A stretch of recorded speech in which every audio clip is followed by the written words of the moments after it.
Dad, do you know why the army pays me?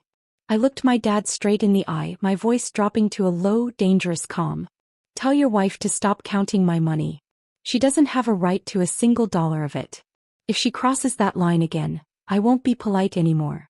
Do you understand? My dad went pale. The color drained completely from his face, his fork clattering against his dinner plate as he looked between me and his wife, Brenda, whose smug expression instantly vanished. For 3 years, I'd stayed quiet while Brenda treated my active duty pay like her personal slush fund, manipulating my dad into enabling her greed. But she had just made the ultimate mistake. She touched an account designated for something sacred. And tonight, at this dinner table, her entitlement was about to crash headfirst into military precision. My name is Samantha. I'm 27 years old, and for the last 6 years, I've served as a logistics specialist in the United States Army. Military life teaches you a lot of things: discipline, resilience, and how to spot a threat before it hits you. But nothing in my training prepared me for the war that was brewing inside my own family. To understand how everything went wrong, you have to understand where I came from. My mom passed away when I was 19. It broke our family into pieces, but my dad and I pulled through together for the sake of my younger brother, Leo. Leo was born with severe physical disabilities and needs lifelong, specialized care. When Mom died, I made a promise to her that I would always protect Leo no matter what happened. When I enlisted in the Army at 21, my main motivation was securing steady income and comprehensive benefits for my family.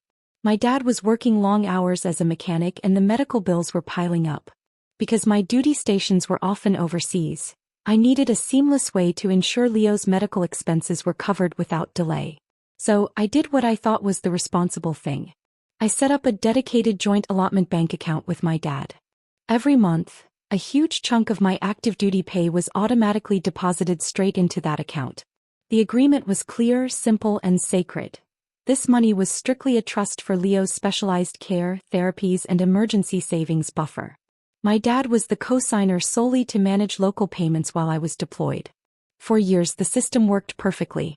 My dad was honest, hardworking, and deeply devoted to Leo. But everything changed the moment Brenda walked into his life. Brenda came into my dad's life like a whirlwind, marrying him just 18 months after they met. On the surface, she seemed like a charming, attentive partner, but it didn't take long for her true colors to show. Brenda was a woman utterly obsessed with status, designer labels, and keeping up appearances with her wealthy social circle, despite having no real income of her own. She also brought along her 24-year-old daughter, Chloe, who shared her mother's insatiable taste for luxury on somebody else's dime. At first, the changes were subtle. Small, odd withdrawals began popping up on the joint account statements. $100 here, $200 there. When I called from my base to ask my dad about them, Brenda would conveniently grab the phone. She'd offer smooth, practiced excuses, calling them family management fees, or routine house maintenance charges, needed to keep the household running smoothly for Leo. I didn't want to cause friction, so I let it slide a few times. But within a year, those minor withdrawals started growing larger and more frequent. Hundreds turned into thousands.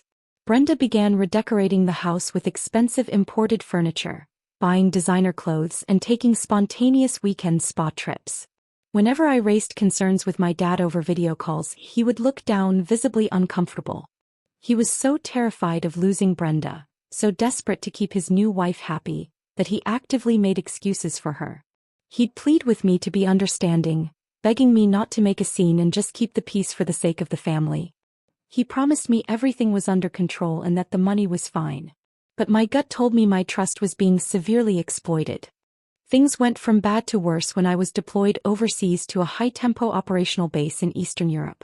My days were consumed by grueling 12-hour shifts, managing critical military logistics under constant pressure. Downrange, your focus has to be entirely on the mission, which meant I had to rely completely on my dad to manage the joint account and safeguard Leo's healthcare funds back home. During a rare break between shifts, I logged into my banking app to verify that the payment for Leo's upcoming specialized physical therapy had cleared. But when the balance loaded on my screen, my blood ran cold. An entire $8,000 transfer had been wiped clean from the savings buffer, the exact money set aside for Leo's critical medical procedure next month. Heart pounding, I spent the next 3 hours pulling digital audit logs and tracing transaction records. What I found made my stomach turn. The funds hadn't gone to any hospital, specialist, or medical vendor. They had been routed through a series of rapid online transfers directly into a personal account. I dug deeper into social media and quickly pieced the entire timeline together. While I was thousands of miles away in a combat zone earning hazardous duty pay, Brenda and her daughter Chloe were posting glossy photos from a luxury beachfront resort in Cabo. They were posing on private yachts, drinking expensive cocktails and showing off designer shopping bags, all paid for with my hard-earned military money. Worse still, when I messaged my dad in a panic, he admitted Brenda had convinced him the money was just an advance on family expenses. She was openly draining my pay, leaving my vulnerable brother's medical future hanging in the balance. Every instinct I had urged me to call my dad and scream into the phone, but military training teaches you never to react out of anger. You plan, prepare, and execute with precision. Brenda thought she was playing a helpless soldier, but she forgot that my job in the army was tracking assets, auditing supply chains, and exposing discrepancies. Instead of blowing my cover, I went into full tactical mode. I scheduled a consultation with a JAG legal officer on base to review my rights. Under their guidance, I began assembling an airtight paper trail. I printed 3 years of certified bank statements, highlighted every unauthorized transfer, cross-referenced transaction timestamps with Brenda and Chloe's public social media posts, and compiled a binder of undeniable financial evidence. Next, I severed her access. I opened a brand new sole custody bank account through a military credit union that required my explicit multi-factor authorization for any transaction. Then I quietly redirected my monthly pay allotments and upcoming combat deployment bonus away from the joint account and into my private holding. I left just enough in the original account to cover Leo's immediate, essential therapy invoices. Nothing more. Finally, I drafted the necessary legal documents to revoke my dad's power of attorney over my finances, preparing to transfer full guardianship of Leo's medical trust to an independent legal firm. I took 2 weeks of approved leave and booked a flight back to the States without telling a single person at home. Brenda thought I was still stuck thousands of miles away in Eastern Europe, completely oblivious to her theft. She had no idea I was on my way back, carrying a thick folder of evidence, ready to drop a bomb on her comfortable little life. I walked through the front door of my childhood home unannounced, right in the middle of a formal dinner Brenda was hosting. The table was dressed in crystal glasses and fine china, bought with my money no doubt. Brenda, my dad, and Chloe were sitting there with 2 of Brenda's wealthy socialite friends, laughing and sipping wine. When they saw me standing in the doorway in my military dress uniform, holding a thick leather briefcase, the room went dead silent. My dad gasped, standing up so fast his chair nearly tipped over. "Samantha? What are you doing home?" Brenda quickly recovered, plastering on a fake, sugary smile. "Oh, Samantha. What a surprise. We were just talking about you." She leaned in, lowering her voice with an insufferable, expectant grin. "Your dad mentioned your combat deployment bonus cleared this week.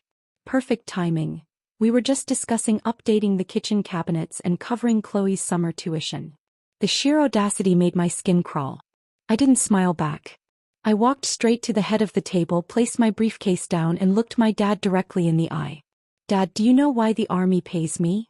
I asked, my voice dropping to a low, dangerous calm.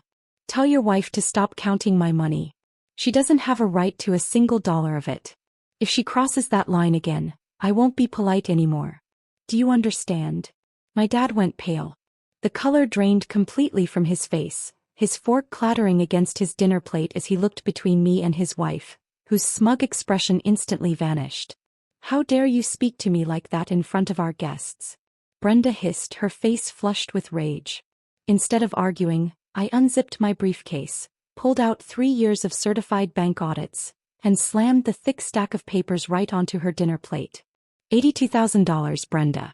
That's how much you've stolen from Leo's medical trust over 3 years.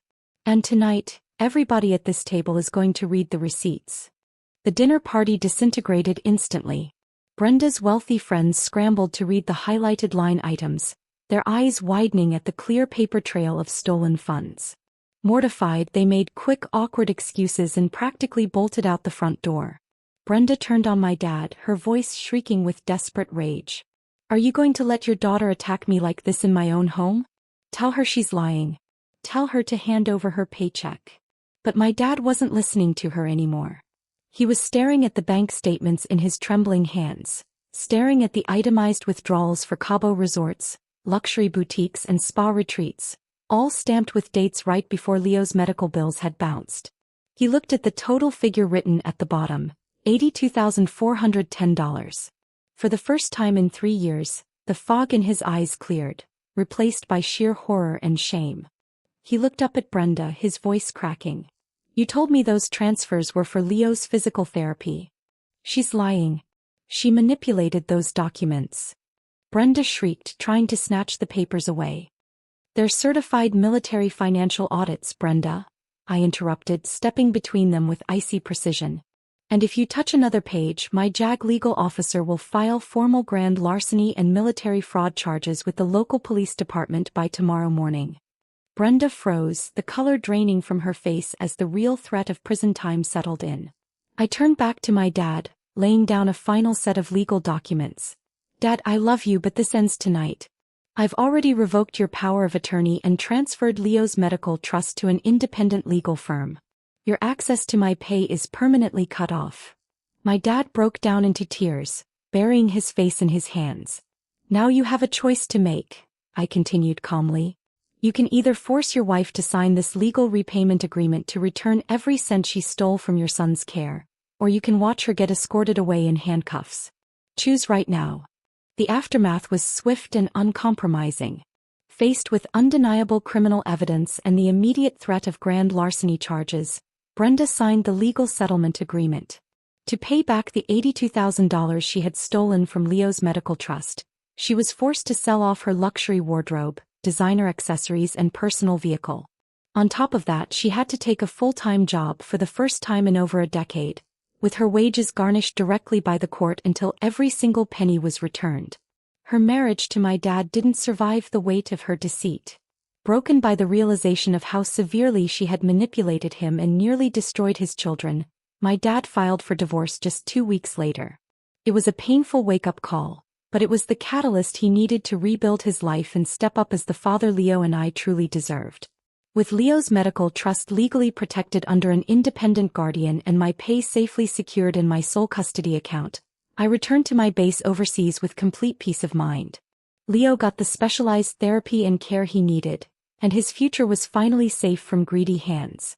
Serving in the military teaches you how to fight for your country, but sometimes the hardest battles are the ones you have to fight at home for the people you love.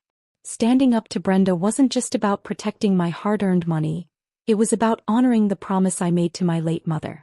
I learned that setting firm boundaries isn't selfish, it's necessary. Truth and precision will always shatter a house built on lies. And today, sitting under the clear skies of my home base, I finally feel free.